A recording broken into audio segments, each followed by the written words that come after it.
నా పాయింట్ ఒకటే, వీళ్ళు ఆపరేషన్ కగార్ అన్నారు. ముందు నుంచి ఒక క్వశ్చన్ రైజ్ అవుతుంది.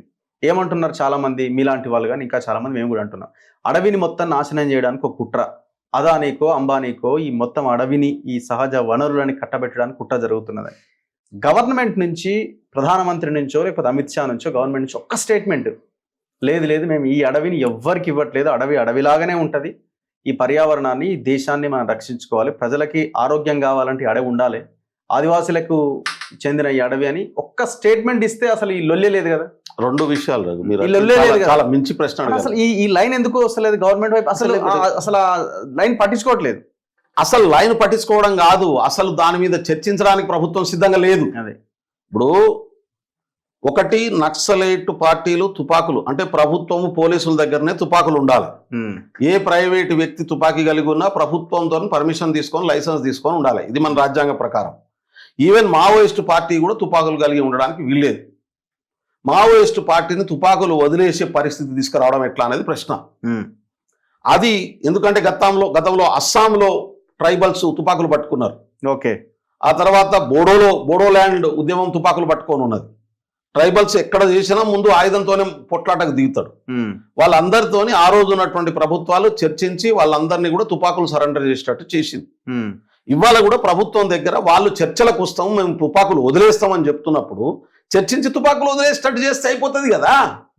మన దేశ ప్రజల్ని మనం చంపుడేందుకు? దారి తప్పినోడు ఉంటాడు మన ఇంట్లో కోడు, దారి తప్పినోడు ఏం చేస్తాం అని బుజ్జగించి దారిలో తీసుకొస్తాం. ఇది ఒకటి. మీరు చెప్పింది నువ్వు అడిగేదానికే వస్తున్నా. ఇది ఒకటి. దీనికి ఏంది, ఇది నిర్మూలించడం కోసం ఆపరేషన్ కగార్ అంటున్నావు.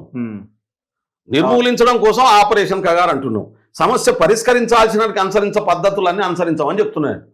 రెండోది, ప్రభుత్వం మేధావులు కానీ ఇది మావోయిస్టు పార్టీ ఒక్కటే చెప్పట్లేదు, అందరూ బుద్ధిజీవులు, జ్ఞానవంతులు చెప్తున్నది ఏంటంటే ఈ అడవినంతా పెట్టుబడిదారులకు అప్పచెప్పే కుట్ర జరుగుతుంది అనేది చెప్తున్నటువంటి పరిస్థితి. ఇది కాదు అని చెప్పి ఎందుకు ప్రభుత్వం చెప్పదు? ఒకటే స్టేట్మెంట్ అంటే ఎందుకు చెప్పదు? ఈవెన్ సింగిల్ స్టేట్మెంట్ కూడా లేదు. నేనేమంటున్నాను, ఎవరైతే ఇప్పుడు సోకాల్డ్ వీళ్ళంతా అర్బన్ నక్సలైట్లు అని మాట్లాడుతున్నారో వాళ్ళకి మనం అంటే నేను చెప్పే క్వశ్చన్ ఏంటంటే, ఈ అడవి పెట్టుబడిదారుల చేతుల్లోకి వెళ్తే మీకు ఓకేనా? వాళ్ళ ఆ క్వశ్చన్కి ఆన్సర్ చేయాలి. మీకు ఈ ఛత్తీస్గఢ్ అడవో, తెలంగాణలో ఉన్న అడవో, జార్ఖండ్లో ఉన్న అడవో, లేకపోతే ఈ అడవి మీరు హ్యాపీనా? దేశం ఓకేనా? ఈ దేశం ఓకేనా? దీనికి ఆన్సర్ చెప్పగలిగితే సమస్య పరిష్కరించడం కోసం పోవట్లేదు. అదంతా మనకు అనవసరం. నేను నక్సలైట్ గురించే మాట్లాడాను, గురించే మాట్లాడదు. ఈ అడవి అంబానీ అదానీ చేతిలోకి వెళ్తే మీకు ఓకేనా? ఈ క్వశ్చన్ కి ఆన్సర్ చేస్తే సరే, అర్బన్ నక్సలైట్ అనండి, వీడు ఇంకేదన్నా అనండి, ఈ దేశాన్ని ఆ పెట్టుబడిదారులకు భూమినంతా అడవినంతా ఇచ్చేద్దామా? నేను అదే అంటే కదా, ఇప్పుడు మధ్యప్రదేశ్ లో ఛత్తీస్గఢ్ బాలాఘాట్ ఏరియా అంతా కూడా ఛత్తీస్గఢ్ ఆనుకొని ఉంటది. ఇటు మహారాష్ట్రకు సంబంధించినటువంటి గచ్చిరోలి, బాలాఘాటు, అక్కడ పోతే నీకు ఈ ఛత్తీస్గఢ్ బార్డర్, మన బీజాపూర్, ఇదంతా ఆనుకొని ఉంటది. అబుజ్మాడ్ అనే ప్రాంతం 100 కిలోమీటర్ల దూరంలో ఇవాళ చెట్లంతా నరికేసి ఇవాళ మొత్తం ఐరన్ ఓర్ని ఎత్తుకుపోయేటటువంటి పరిస్థితి. నా 2 బెటాలియన్ల నేను మొన్న ఎలక్షన్స్ లో ఇన్ఛార్జ్ ఉన్నాడా, నేను పోయి చూసిన అసలు పరేషాన్ అవుతుంది. 100 ఫీట్ల రోడ్లబ్బా, ఇక్కడ సిటీలో లేవు నీకు, అక్కడ వేసి మొత్తం ఎత్తుకొని పోతున్నటువంటి పరిస్థితి ఉంది. ఎందుకు ఇది జరుగుతుంది? ఎవరి ప్రయోజనాల కోసం జరుగుతుంది?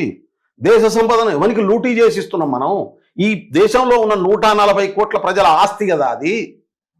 ఆ ఆస్తిని అమ్మేస్తున్నటువంటి సింపుల్. ఇప్పుడు ఆ అడవి లేకపోతే నువ్వు అర్బన్ నక్సలైట్ కాకపోయినా నువ్వు ఇంకో పార్టీ నువ్వు బతకవరు నాయన. మనం బతకం కదా, ముందు పిల్లలు బతకరు, భవిష్యత్తు. టెంపరేచర్ 51 డిగ్రీలు దాటితే అయిపోతుంది, మనం అంతా కాలి మసి అయిపోతాం. హైదరాబాద్ సిచ్యువేషన్ ఏంది? ఆల్మోస్ట్ రీచ్ అవుతూనే ఉన్నాం కదా. పర్యావరణం గురించి మాట్లాడతాం మనం. పర్యావరణం కూడా 300 సంవత్సరాల చెట్టు నరికేస్తున్నాడు. 300 సంవత్సరాలు ఒక్కొక్క చెట్టు తయారు కావడానికి ఉన్నటువంటి అంత పెద్ద మానులు. చిన్న చెట్లు అంటే గీ కాదు, నీకు 100 మంది చుట్టూ చేతులు పట్టుకొని నిలబడితే కూడా దాని మొదలు కానున్నంత చెట్టు, అంత చెట్లను నరికేస్తున్నటువంటి పరిస్థితి ఉంది. ఇట్లాంటి చెట్టు తయారు కావాలంటే 300 సంవత్సరాలు పట్టాలి. అంటే ఇట్లా ఎన్ని లక్షల మందికి ఆక్సిజన్ ఇవ్వగలిగిన కెపాసిటీ ఉన్న చెట్లను నరుకుతున్నాం మనం. ఇది దేనికోసం నడుపుతున్నాం? దానితో వచ్చే ప్రయోజనం ఏముంది? దాంతో ఏ సంపద క్రియేట్ చేయదలుచుకున్నాను? అందుకనే ఇది రఘు సమస్యనో బెల్లేనాయక్ సమస్యనో ఒక పార్టీ సమస్యనో కాదు, ఈ దేశంలో ఉన్నటువంటి ప్రజలందరి 140 కోట్ల మంది సమస్య. కాబట్టి ఇది చర్చించాల్సినటువంటి అవసరం ఉంది. నక్సలైట్ సమస్య పరిష్కరించడం కోసం ఆలోచించాలి, దాన్ని క్లోజ్ చేయాలి. సంపడం పరిష్కారం కాదు. వాళ్ళతో చర్చలు జరపండి, ఆయుధాలు క్లోజ్ చేయించండి. మన పద్ధతిలో వాళ్ళు కూడా జీవించే పరిస్థితి, మన దేశ ప్రజలు కదా. అరే నువ్వు నక్సలైట్లు ఏమైనా చేయను, అడవిని కాపాడుతావు చెప్పు. ఎట్లా నువ్వు ప్లాన్ ఆఫ్ యాక్షన్ ఏందో నువ్వు ప్లాన్ ఆఫ్ యాక్షన్ చెప్పు. ఇప్పుడు 370 తీసేయంగానే కాశ్మీర్ అదా మన కంట్రోల్లోకి వస్తుంది అన్నారు. తీసేసిన తర్వాత ఓన్లీ ఒక్క క్లాస్ తీసేసిరు. ఏది? ఎవరన్నా భూములు కొనొచ్చు అనే క్లాస్ ఒకటి తీసేసిరు. ఎవరు కొన్నాడు? అదాని పోయి కొన్నాడు, ఇంకెవడు కొనలే ఇంతవరకు. ఇప్పుడు గౌహతి హైకోర్టు అనుకుంటా జడ్జికి ఆశ్చర్యం వ్యక్తం చేసిండు. 3000 ఎకరాలు అదానికా ఇంకెవరికో ఇస్తే ఇదేంది ఇది షాక్ అయింది ఆయన. 3000 ఎకర్స్ ఎట్లా ఒక ఊరినే ఎట్లా ఇచ్చేసిరా? ఇప్పుడు ఎంత ఘోరమైన విషయం ఇది. అందుకనే మీరు రఘు గారు మీరు అడవి ప్రస్తావన తీసుకొచ్చారు కాబట్టి దీని వెనకాల అదే ప్రధానం. అందుకోసమే జరుగుతుంది మారణ హోమం. బతకడానికి తిండి నీళ్లు వీటన్నింటికంటే గాలి ఫస్ట్. నువ్వు గాలి ముక్కు మూస్తే నువ్వు 5 నిమిషాలు నువ్వు కథం అయిపోతావు. 5 నిమిషాలు కూడా పట్టదు నీకు. 2014లో మోడీ గారు ప్రధానమంత్రి అయినాక నెలకు 2 నెలలకు 120 రూపాయలు ఐరన్ మీద రేటు పెరిగింది. దాదాపు 100 రూపాయలు సిమెంట్ మీద రేటు పెరిగింది. ఓసారి మీరు చెక్ చేసుకోండి, నేను చెప్తున్నది. ఒకటేసారి అంతకుముందు ఎప్పుడు కూడా 10 రూపాయలు 15 రూపాయలు సిమెంట్ మీద పెరుగుతుండే కానీ 100 రూపాయలు ఒకటేసారి పెరిగిన సందర్భం లేదు. ఐరన్ మీద కూడా 10 రూపాయలు 15 రూపాయలు 20 రూపాయలు పెరిగిన సందర్భం ఉంది కానీ 120 రూపాయలు పెరిగిన సందర్భం లేదు. ఎందుకు పెరిగిందో చెక్ చేసుకోండి. చాలా సింపుల్ క్వశ్చన్. ఓకే, సిమెంట్ మీద నీకు ఐరన్ మీద ఇనుము మీద రేటు పెరగంగానే ఆ భారం ఎవరి మీద పడుతుంది? ఈ దేశంలో సిమెంట్ తోని ఐరన్ తోని ఇల్లు కట్టుకునేటోని ప్రతి ఒక్కరి మీద దాని భారం పడుతుంది. అవును, ఆడ కులానికి మతానికి ప్రాంతానికి ఏం సంబంధం లేదు, కానీ దేశం అంతా ఒకటేసారి పెరిగింది. ఇది ఎవరి ప్రయోజనాల కోసం పెరిగిందో ఆలోచించుకోండి. చాలా సింపుల్. పోర్టులన్నీ అదాని కంట్రోల్లోకి వెళ్ళినాయి. ఆస్ట్రేలియన్ కోల్ అంతా అదాని కంట్రోల్లోకి వెళ్ళింది. ఆస్ట్రేలియన్ కోల్ ఇండియాకి రావాలి, ఇండియాకు పోర్టు ద్వారా వస్తుంది. ఈ పోర్టు ద్వారా వచ్చినటువంటి కోల్తోనే ఫర్నెస్లు నడుస్తాయి. నేను మెకానికల్ ఇంజనీర్ని చెప్తా ఉన్నాను. ఈ ఫర్నెస్లో వాడే దాని నుంచే ఐరన్ సిమెంటు తయారవుతుంది. దాంట్లో ఆస్ట్రేలియన్ కోల్ 10% వాడాలి కంపల్సరీ, ప్రతి కంపెనీ కొనాలని మోడీ గారు ఉత్తర్వులు జారీ చేశారు. అంటే ఒక పెట్టుబడిదారు తెచ్చే కోల్ని కొనాలి అనేటటువంటి ఉత్తర్వులు ఎవ్వరు చేయలే. అయితే ఆస్ట్రేలియన్ కోలు ఇండియన్ కోల్కు తేడా ఏంటంటే, ఇండియన్ కోలు రాకాసి బొగ్గు ఒకటేసారి ఇట్లా బర్న్ ఎగిరి క్లోజ్ కాదు, అది కంటిన్యూస్గా మండుతూ ఉంటుంది. ఆస్ట్రేలియన్ కోలు ఒకటేసారి ఇట్లా బర్న్ అయి బూడిదైపోతుంది. ఏ ఇంజనీర్ను ఫర్నేస్లో పనిచేసే ఏ ఇంజనీర్ అయినా తీసుకొని ఇంటర్వ్యూ చేసుకోను, నేను చెప్తా ఉన్నాను, రాసి పెట్టుకో. కాబట్టి ఒక వ్యక్తి ప్రయోజనాల కోసం, ఇద్దరు పెట్టుబడిదారులను బలోపేతం చేయడం కోసం ఈ దేశంలో వేల మంది ఆదివాసుల్ని అడవిని నాశనం చేయడం అనేటటువంటిది ఇప్పుడు మేము పూర్తి చాలా మెయిన్ రోడ్ కూడా అంత పెద్దగా లేదు. ఊరికి మీరు చూసారు కదా, ఏమేమి మీ అబ్జర్వేషన్ చెప్పండి. భయంకరమైన రోడ్ వేస్తున్నాను అనుకోండి. ఇప్పుడు కంకర ఎంత వాడతారు? 6 mm ఉంటుందా, 10 mm ఉంటదేమో కంకర. అంతే సార్. ఇంత పెద్ద బండరాలు రాయిని వాడుతున్నారు బండలు, ఎందుకంటే 100 సంవత్సరాల దాకా రోడ్ పాడు కావద్దు. మళ్ళీ అంత పెద్ద ట్రక్కులు ఇక్కులు అవన్నీ పోవడానికి కావచ్చేమో.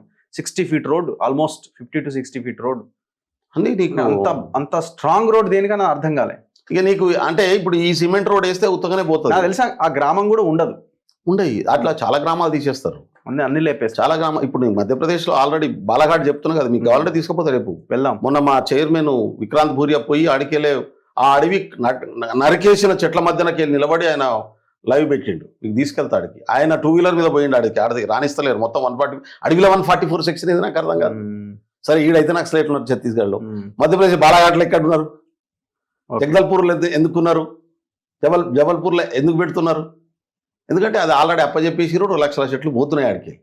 దాని మీద చాలా పెద్ద వ్యతిరేకత వచ్చా. ఎందుకు రాహుల్ గాంధీని టార్గెట్ చేసారు అనుకుంటున్నాం మీరు? ఇంకా రాహుల్ గాంధీ ఫస్ట్ మూమెంట్ ఏంది? ఒరిస్సా ట్రైబల్స్ కోసం కదా. అప్పుడు కాంగ్రెస్ పార్టీ చేసుకుని అగ్రిమెంట్ చింపినందుకే కదా ఆయన పప్పు అయింది. పాపం దేశం అంతా ఆయన బదలా చేసి క్లచ్ చేశారు. ఇండియన్ కార్పొరేట్ సెక్షన్ అంతా టార్గెట్ చేసింది.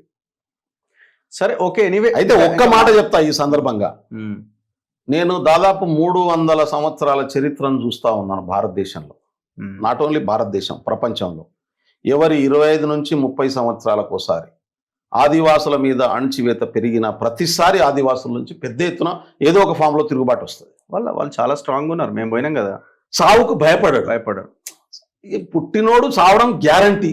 అసలు ఈ భూమి మీద పుట్టినోడు చావకుండా ఉన్నోడు ఎవడని ఉంటే చెప్పుర్రి. కాబట్టి ఆదివాసులను బెదిరించడము, చంపేయడము, చంపేస్తామంటే భయపడ్డము, వానికి అసలు స్నానం చేసినప్పుడు రాలిపోయిన సమానం. కాబట్టి ఇది జరుగుతుంది. ప్రభుత్వం పెట్టుబడిదారుల ప్రయోజనాల కోసం అడవిని విధ్వంసం చేస్తే అడవినే జీవితంగా భావించే ఆదివాసి ఎప్పుడైనా తిరుగుబాటుకు సిద్ధంగా ఉంటాడు. ఇది చాలా నష్టం చేస్తుంది.